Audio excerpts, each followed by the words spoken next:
নিয়ন্ত্রণ হারিয়ে পাল্টি খেলো একটি চারচাকা গাড়ি।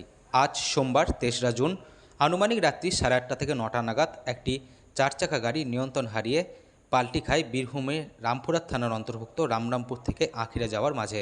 স্থানীয় সূত্রে জানা যায় যে গাড়ির মধ্যে থাকা ড্রাইভার পালিয়ে যান। স্থানীয় গ্রামবাসীরা রামপুরহাট থানায় পুরো বিষয়টি জানান এবং ঘটনাস্থলে রামপুরহাট থানার পুলিশ প্রশাসন এসে তদন্ত শুরু করেছেন কী কারণে এই দুর্ঘটনা ঘটেছে।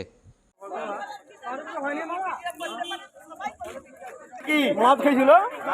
মদ খেয়ে